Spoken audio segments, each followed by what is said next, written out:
Waxaa maanta la soo gabagabeeyay imtixaanka fasalka 12aad ee dugsiga sare oo ay qaadaysay Wasaaradda Waxbarashada, Hidaha iyo Tacliinta Sare ee Soomaaliya. Waxaa u fariistay imtixaanka maanta la soo gabagabeeyay ku dhawaad 42,000 oo arday guud ahaan gobollada dalka. Sidoo kale waxaa dareenkooda ka hadlay ardayda maanta u soo gabagaboobay imtixaanka, kuwaas oo wejiyadooda laga dheehan karay farxadda ka muuqata iyo natiijada ay imtixaanka ka rajaynayaan in ay tahay mid sare. Bismillaahi Raxmaani Raxiim. Awalan waa magacayga Nusayba Shariif Maxamed. Maanta waa maalintii aad iyo aad igu farax badanayd. Waa maalintii aan dhameynay imtixaanka. Waa maalin aan iloobi karin noloshadeeda. Waa maalin aan la soo koobi karin farxadeeda. Aad baan ugu faraxsanahay maanta.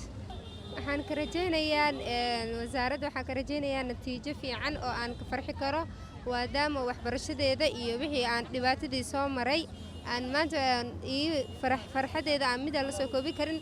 Haddana waxaan sugayaa insha Allah natiijadii iga soo bixi lahayd wasaaradda natiijo fiican insha Allah. Ma la soo koobi karo marka hore waxaan u mahadcelinayaa Allah subhanahu wa ta'ala. Marka xigta waxaan u mahadcelinayaa macallimiinteedii iyo ardaydii aan isla soo qalin jabinay iyo waalidkayga. waxaan leeyahay ambalyo dhammaan form 4 ubaal maasha Allah. Marxaladda ka gudbitaanka dugsiga sare ayaa ah marxalad uu ardaygu ugu gudbayo heerka jaamacadda isla markaana uu kaga gudbayo heerka dugsiga.